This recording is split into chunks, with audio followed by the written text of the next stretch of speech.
ይሄን ቪዲዮ ከከፈታችሁት ራሳችሁን ለማሻሻል ህይወታችሁን ለመቀየር ቆርጣችሁ ተነስታችኋል ማለት ነው። ህይወታችንንና ራሳችንን ለመቀየር ደግሞ መጀመሪያ መቀየር ያለብን አመለካከታችን ነው። አመለካከታችን ሲቀየር አስተሳሰባችን ይቀየራል። አስተሳሰባችን እያደገ እየተቀየረ ሲሄድ ደግሞ በየቀኑ የምናደርጋቸው ተግባራቶች እየተቀየሩ ይመጣሉ። መልካም ተግባራቶችን ስታደርጉ ደግሞ ጥሩ ልማዶችን እያዳበራችሁ ትመጣላችሁ። እነዛ ልማዶች ቀስ በቀስ ህይወታችሁን ይቀይሩታል ማለት ነው። ስለዚህ ህይወት የልማዶች የድግግሞሽ ውጤት ነው። ስኬታማ ለመሆን አንድን ነገር ደጋግሞ ማድረግ ያስፈልጋል።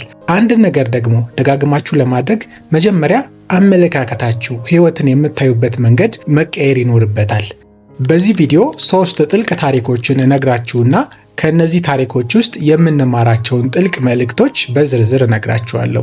ከእናንተ የሚጠበቀው አእምሯችሁን ለመማር ክፍት አድርጋችሁ እስከ ቪዲዮ መጨረሻ ድረስ መከታተል ብቻ ነው። ብዙዎቻችን አሁን ባለንበት በዲጂታል ዓለም ላይ ብዙ ኢንፎርሜሽኖች በየሰከንዶቹ ይሰራጫሉ። እኛ ግን ትኩረት አድርገን የሚጠቅመንን የምንማርበትን ህይወታችንን፣ አመለካከታችንንና የወደፊት ህይወታችንን የሚቀይር ቪዲዮ ላይ ትምህርት ላይ የምናተኩር ከሆነ ህይወታችን ቀስ በቀስ ይቀየራል።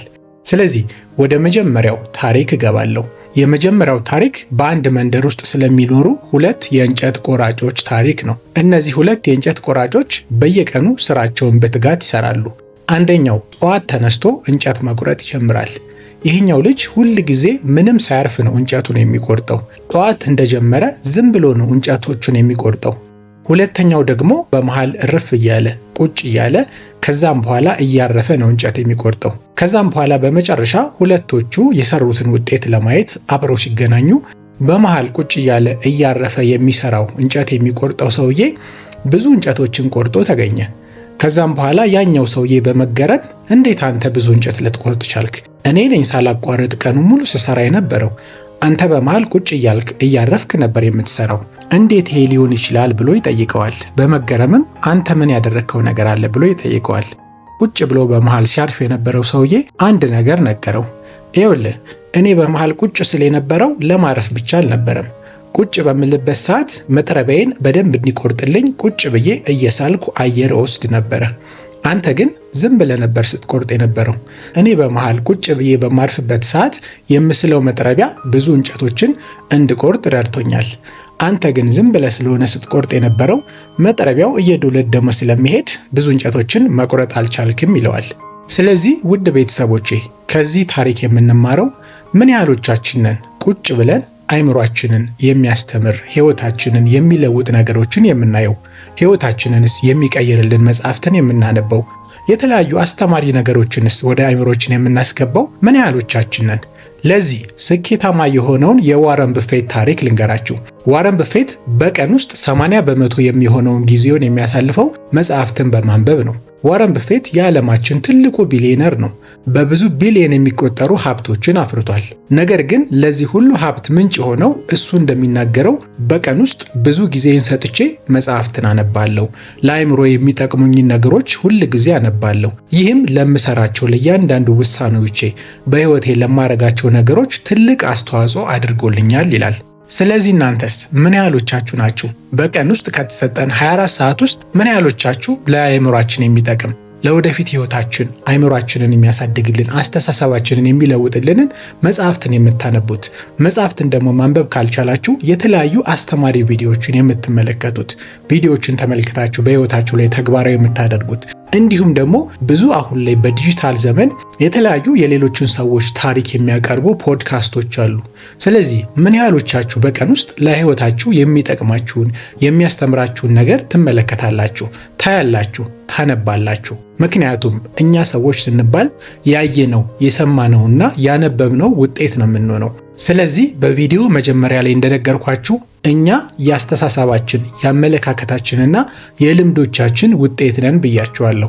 ስለዚህ ምን ያህሎቻችሁ ናችሁ አስተሳሰባችሁን የሚያሳድግና የሚያሰፋ ነገሮችን የምታደርጉት? ህይወታችሁን የሚያስተምር የሚቀይር የሚያሻሽል ነገሮችን በየቀኑ ልታደርጉ ይገባል። የማታደርጉ ከሆነ ደግሞ ከዚህ በኋላ ወደ ውስጣችሁ ተመልከቱና በቀን ውስጥ የምታደርጓቸውን ነገሮች በደንብ ገምግሟቸው። በቀን ውስጥ ለእኔ ለህይወት የሚጠቅመኝን መጽሐፍ አነባለሁ? ለኔ ለህይወት የሚጠቅመኝንስ ቪዲዮ እመለከታለሁ? ለኔ ለህይወት የሚጠቅመኝንስ የሌሎችን ስኬታማ ሰዎች ታሪክ ሰማለሁ፣ አዳምጣለሁ? ይህንን ነገር ለራሳችሁ ጠይቁና ምላሹን በኮሜንት ላይ ትነግሩኛላችሁ። ወደ ሁለተኛው ታሪክ ስመጣ ደግሞ ይሄኛው ታሪክ ጠለቅ ያለ ነው። አንድ ሰውዬ ዝሆኖች ወዳሉበት ቦታ ይንቀሳቀሳል። እየተዝናና አየር የተቀበለ ነው። ከዛም በኋላ ወደ ዝሆኖቹ ጠጋ ብሎ ሲያይ 2 ትልልቅ ዝሆኖች የሆነ ዛፍ ላይ ታስሮ ያያል። ከዛም በኋላ ቀረብ ብሎ እንዴ እነዚህን የሚያክሉ ዝሆኖች ምን አይነት ገመድ ነው ሊያስራቸው የቻለው ብሎ ጠጋ ብሎ ለማየት ሲሞክር የታሰሩበት ገመድ በጣም ቀጫጭንና ትንንሽ ገመዶች ናቸው። ከዛም በኋላ በመገረም እንዴት ይህንን ገመድ በጥሰው መሄድ አቃታቸው ይልና ያስባል። ከዛ በአቅራቢያው የዝሆኖቹን ጠባቂ ያገኘዋል። ሰውየውም በመገረም ጠባቂውን ይጠይቀዋል። እንዴት እነዚህ ዝሆኖች ይህንን ገመድ በጥሰው መሄድ አቃታቸው? ይህንን የሚያክል ግዙፍ ሰውነት ኖሯቸው እንዴት ይችን የምታክል ገመድ መበጠስ ከበዳቸው? ይለዋል። ከዛ ጠባቂውም እንዲህ በማለት ይመልስለታል። ይኸውልህ እነዚህ ዝሆኖች ገና ልጅ እያሉ ይህንን የሚያክል ሰውነትና አስፈሪ አቋም ሳይኖራቸው በፊት ሕፃናት እያሉ ነበር በዚህ ገመድ ያሰርናቸው እና በዛ ሰዓት ይህንን ገመድ በጥሰው ለመሄድ ሞክረው እምቢ ስላላቸው ተስፋ ቆርጠው ተቀምጠዋል። ከዛም በኋላ ግን ፊዚካላቸው ሰውነታቸው እንዲህ ያደገ ቢሄድም እነሱ ግን መሞከራቸውን ትተው በቃ ይህንን ገመድ በጥሼ መሄድ አልችልም ብለው ተስፋ ቆርጠው ተቀምጠው ነው ያሉት። ለዚህም ነው ይህንን ገመድ ለመበጠስ የማይሞክሩት አለ። ያም ሰውዬ በመገረም የሚገርም ነው። አያችሁ አመለካከታችሁና የሆነ አስተሳሰባችሁ የሆነ ነገር ላይ ተስፋ ከቆረጠ ምንጊዜም በሕይወታችሁ ለውጥና ያንን ገመድ በጥሶ መውጣት ትፈራላችሁ። ከዚህ ታሪክ የምንማረው ትልቅ ቁም ነገር ይህ ነው። አንዳንድ ጊዜ በሕይወታችን የሆነ ጊዜ የሞከርነው ነገር አይሳካልኝም፣ አይሆንልኝም ብለን የሞከርነው ነገር ዛሬ ብንሞክረው ሊሳካልን ይችላል። ሕይወት በየጊዜው አዳዲስ ነገሮችን ይዛልን ትመጣለች። ከኛ የሚጠበቀው ግን አንድን ነገር አይሳካልኝ ብለን አእምሯችንን ማሳመንና መደምደም የለብንም። ማንኛውንም ነገር ጊዜ ሰጠን እስከ ተማርና እስከ ሞከርን ድረስ ማሳካት የማንችልበት ምንም ነገር የለም። ግን ያንን ነገር ለማድረግ አእምሯችንን መጀመሪያ ተስፋ ማስቆረጥ የለብንም። ብዙ ሰው አንድ ነገር ሞክረሃል፣ እንደዚህ አድርገሃል ሲባል አይ ይሄ ነገር አይሆንልኝም፣ እኔ አይሳካልኝም ብሎ ያንን ነገር ሳይሞክረው ገና አእምሮውን ይገድበዋል። እንደማይሳካለት አእምሮውን ያሳምነዋል። ብዙ ሰውም ደግሞ በዚህ ምክንያት ያንን ነገር ከማድረግ ሳያሳካ ወደ ኋላ ቀርቷል ማለት ነው። ታዋቂ የሆነውና በብዙዎች የሚታወቀው የቅርጫት ኳስ ተጫዋች ኮቤ ብራያንትን ታሪክ መመልከት እንችላለን። የኮቤ ብራያንት ታሪክ የሚጀምረው በስኬት አልነበረም። ኮቤ ብራያንት ከልጅነቱ ጀምሮ ባስኬትቦል የመጫወት ፍላጎት ነበረው። ግን ብዙዎቹ በልጅነቱ ያንቋሽሹት ነበረ። አንተ ባስኬትቦል መጫወት አትችልም፣ ታለንት የለም እያሉ ያንጓጥጡት፣ ይሳደቡት፣ ይነግሩት ነበረ። እሱ ግን የእነሱን ንግግር አልሰማቸውም ነበረ። የእነሱን ንግግር ሰምቶ ተስፋ ቆርጦ ቢቀመጥ ኖሮ አሁን ላይ ኮቤ ብራያንት የዓለም ታዋቂ የሆነ ቅርጫት ኳስ ተጫዋች አይሆንም ነበር። እሱ ግን የእነሱን ወሬ የእነሱን ንግግር ወደ ጎን ትቶ ስራው ላይ ነው ያተኮረው። እኔ ታዋቂ ባስኬትቦል ተጫዋች መሆን እችላለሁ፣ እኔ ታዋቂ የቅርጫት ኳስ ተጫዋች መሆን እችላለሁ በማለት ራሱ ላይ አጥብቆ ይሰራ ነበር። በዲሲፕሊን ሌሊት 10 ሰዓት የተነሳ ትሬኒንግ ያደርግ ነበረ።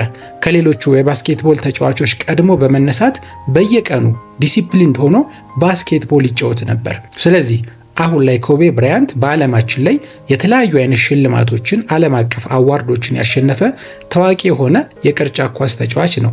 ስለዚህ ከሱ ተሞክሮ ከሱ ታሪክ እንደምንረዳው አንድን ነገር ሰው ስለተናገራችሁ እናንተ አትሆኑም፣ እናንተ ይህን ነገር መሆን አትችሉም፣ ይሄንን ማሳካት አትችሉም ብሎ ስለነገራችሁ እናንተ የሰውን ንግግር ተቀበላችሁ ዝም ብላችሁ መቀመጥ የለባችሁም። አንድ ሰው አይሆንልኝም፣ አልችልም ብሎ ካሰበ አእምሮም ያንን ነገር እንደማይሆንለት አምኖ ይቀመጣል። ስለዚህ በሕይወታችሁ ማድረግ ያለባችሁ ነገር ምንም ነገር ከሞከራችሁና ከጣራችሁ እንደምታሳኩት ማመን አለባችሁ። ሕይወት የድግግሞሽ ውጤት ናት። አንድን ነገር በተደጋጋሚ ካደረጋችሁት በመጨረሻ ስኬታማ መሆናችሁ አይቀርም። ልክ እንደ ዝሆኖቹ በትንሽዬ ገመድ ታስራችሁ እናንተም ትልቅ ነገርን ከማሳካት ወደኋላ መቅረት የለባችሁም። የኛ አእምሮ ጥልቅ ነው። ትልልቅ ነገሮችንም ማሳካት ይችላል። እናንተም ያሰባችሁትና ያለማችሁትን እንደምታሳኩት ማመን ይኖርባችኋል። ስታምኑ ደግሞ ያንን ነገር በተግባር ለማሳየት በድግግሞሽ በዲሲፕሊን ማሳካት የምትፈልጉትን ነገር ማድረግ አለባችሁ ማለት ነው። ሶስተኛውና የመጨረሻው ጥልቅና አስተማሪ መልእክት ያለው ታሪክ ስለ አንድ ቢራቢሮ ይነግረናል። እቺ ቢራቢሮ ኮከኗ ውስጥ ሆና ለመውጣት ታገላለች። ገና የተፈለፈለች ቢራቢሮ ነበረች እና ቢራቢሮዋ ከኮከኗ ውስጥ ለመውጣት ከኮከኑ ጋር ትጋጫለች። ምን ትላለች? ትወድቃለች፣ ትነሳለች። ከዛም በኋላ በቅርብ ርቀት ያለ ሰው ያያትና እቺን ቢራቢሮ ላግዛት፣ እስኪ ልርዳት፣ ተጋጭታ እንዳትሞት ብሎ ወደ እሷ ይጠጋና ኮከኑን ሰብሮ ያወጣታል።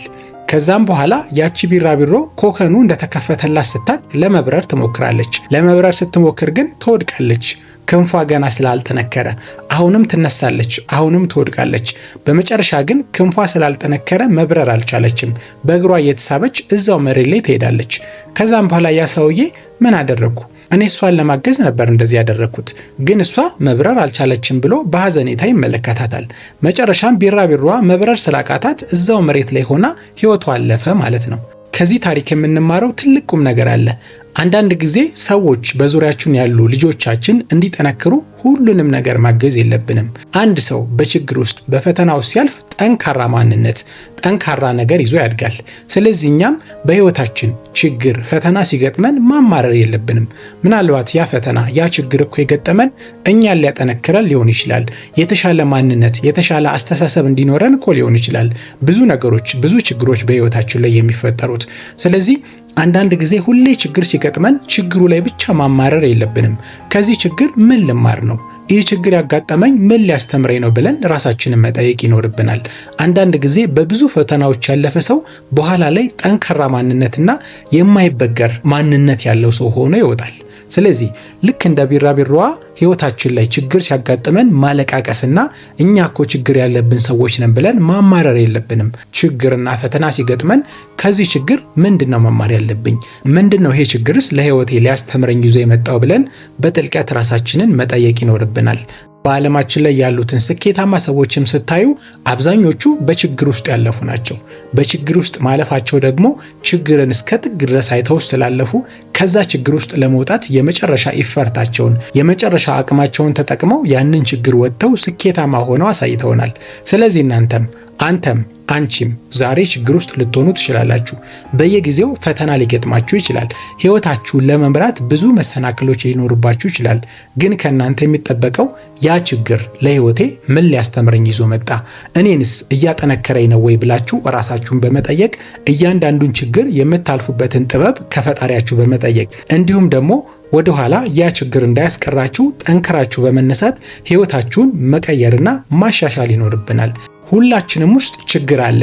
ልዩነቱ ከዛ ችግር እድሎችን፣ ኦፖርቹኒቲዎችን የምንፈጥርበትና ችግሩን የምንማርበት መንገድ ነው። ስለዚህ እንደ ቢራቢሮዋ ችግራችንን ሁሉም ሰው እየተጋፈጠልን ችግሮችን እንዲፈታልን መጠበቅ የለብንም። እኛው ራሳችን ችግራችንን እንዲል አድርገን ፈተን ከዛ ችግር በላይ ሆነን ማየት አለብን። ህይወታችንን ለመለወጥ ችግሮች ሁል ጊዜ መፈጠራቸው እሙን ነውና ከነዛ ችግሮች ግን ራሳችሁን አስተምራችሁ ከችግሩ ወጥታችሁ ህይወታችሁን ውጤታማ ማድረግ ይኖርብናል። ውድ ተመልካቾቼ እነዚህ 3 ታሪኮች ትልቅ የሆነ ትምህርት እንዳስተማራችሁ አልጠራጠርም። አንድ ሰው ህይወቱን ለማሻሻል ከፈለገ መጀመሪያ እንዳልኳችሁ አስተሳሰቡንና አመለካከቱን መቀየር አለበት። አስተሳሰቡና አመለካከቱ ሲቀየር በየቀኑ የሚያደርጋቸው ልምዶችን ያዳብራል። እነዛ ልምዶች ደግሞ በህይወታችን ውስጥ ስኬታማ እንድንሆንና እንዳንሆን ያደርጉናል። ትልቁ ደግሞ በህይወታችን ስኬታማ እንድንሆን የሚያስፈልገን ልምድ ዲሲፕሊን ነው። ዲሲፕሊን ማለት ደግሞ አንድን ነገር ውጤታማ እስክትሆኑ፣ ስኬታማ እስክትሆኑ ድረስ በድግግሞሽ መስራት ማለት ነው። ስለዚህ እናንተ ውጤታማ እስክትሆኑ፣ ስኬታማ እስክትሆኑ ምንድነው በድግግሞሽ እየሰራችሁ ያላችሁት? ምንድነው ማሳካት የምትፈልጉት? ያንን ለማሳካት የምትፈልጉትን ነገርስ እስከየት ድረስ ነው እየሰራችሁ ያላችሁት? በድግግሞሽ ዲሲፕሊን እንደሆናችሁ እየሰራችሁ ነው ወይስ ደግሞ ዛሬ ሰርታችሁ ነገ ያቆማችሁ ነው? ይህንን በአንድ ምሳሌ ልንገራችሁ። ለምሳሌ በሶሻል ሚዲያ ላይ፣ በዩቲዩብ ላይ፣ በቲክታክ ላይ ስኬታማ ለመሆን የሆነ ኮንቴንት እየሰራችሁ ኢንፍሉዌንስ ለመፍጠርና ሰዎችን ለማስተማር ከፈለጋችሁ የመጀመሪያው ትልቁ ልታረጉ የሚገባው ነገር ዲሲፕሊን እንደሆናችሁ በየቀኑ ቪዲዮዎችን መስራት ነው አይደለ? በየቀኑ ቪዲዮዎችን መስራት፣ በቀንም ሊሆን ይችላል፣ በ2 ቀንም በ3 ቀንም ብቻ የእናንተ ስራ ውጤታማ እስኪሆንና ብዙ ሰዎች ጋር እስክትደርሱ ብዙ ተከታዮች፣ ብዙ ፎሎወሮች፣ ብዙ ሰብስክራይበሮች እስኪኖራችሁ ድረስ ኮንሲስታንትሊ ዲሲፕሊን እንደሆናችሁ ቪዲዮ መስራት ያስፈልጋል። ከዛም በኋላ ነው ያቺ ዲሲፕሊን ተደጋግማ ያ ደግሞ አንድ ቪዲዮ ደግሞ ለመስራት ደግሞ ብዙ የምትከፍሉት መስዋዕትነት አለ። ቪዲዮ ሪከርድ ማድረግ አለ፣ ኤዲት ማድረግ አለ፣ ብዙ ፕሮሰስ አለው። ያ ራሱን የቻለ ብዙ መስዋዕትነት ነው የምትከፍሉት። ያቺ ነገር ግን ተጠራቅማ መጨረሻ ላይ ውጤቱ ያማረ ይሆናል ማለት ነው። ስለዚህ ውጤቱ ሰዎች ላይ ተጽዕኖ መፍጠር፣ ሰዎችን ማስተማር፣ ከዛም በኋላ ደግሞ እናንተ ደግሞ እውቅና ስታገኙ ደግሞ ያ ደግሞ የሰራችሁት ቻናል በራሱ ገንዘብ ያመጣላችኋል። ያንን ነገር ለማድረግ ግን ከኋላ ያለውን ኮንሲስታንት ሆኖ ዲሲፕሊን ሆኖ ሌሊት ተነስቶ ቪዲዮ መቅረጽ፣ ከዛም በኋላ ረጅም ሰዓት ወስዳችሁ ቪዲዮን ኤዲት ማድረግ፣ ከዛም በኋላ ፖስት ማድረግ ብዙ ፕሮሰስ አለው። ያንን ፕሮሰስ ያለፈ ሰው ነው ውጤታማ ሆኖ ያንን ቻናል ብዙ ሰው ጋር እንዲደርስ ብዙ ተከታዮች እንዲኖሩትና በመጨረሻም ፍሬውን መብላት የሚችለው። ስለዚህ እናንተ በየትኛው የህይወታችሁ ዘርፍ ላይ ነው ዲሲፕሊን እንዲሆናችሁት? በምትሰሩት ስራ ለማሳካት በምትፈልጉት ነገር ላይ ምን ያህል ቆራጥ ናችሁ? ቆራጥ ሆናችሁ ስራውን ትሰራላችሁ ወይስ ደግሞ ዛሬ ደስ ሲላችሁ ትሰሩታላችሁ፣ ነገ ደግሞ ደስ ሳይላችሁ አትሰሩትም? እንደዛ የምታደርጉ ከሆነ ማንኛውንም ነገር ማሳካት አትችሉም። ስለዚህ አሁኑኑ ነግራችሁ የምፈልገው ዲሲፕሊን ሆኖ አንድን ነገር እስከ ጥግ ድረስ እስክታሳኩት ድረስ መስራትን መለማመድ ይኖርባችኋል ማለት ነው። ስለዚህ ቪዲዮውን በዚህ መንገድ አጠቃልላለሁ። ከነዚህ 3 ታሪኮች መካከል ደግሞ እናንተ ልባችሁን የነካው የትኛው ታሪክ ነው? እናንተስ ምንድነው በጥልቀት የተማራችሁበት? የሁላችሁንም ሐሳብና አስተያየት በኮሜንት ቦክስ ላይ ጻፉልኝ። እኔም እንደዚህ አይነት አስተማሪ ታሪኮችን በየጊዜው ለእናንተ ለቅላችኋለሁ። ሁል ጊዜ ደግሞ እንደዚህ አይነት ታሪኮችን ለማግኘት ቻናላችንን ሰብስክራይብ ማድረግ፣ የደወል ምልክቱን መጫን አትርሱ። በየጊዜው ቪዲዮ ስለቅ እንዲደርሳችሁ ያደርጋል ማለት ነው።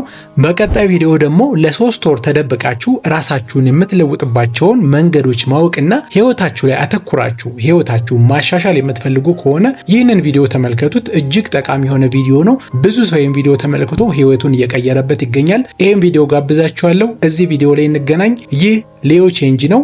ቸር ሰንብቱልኝ።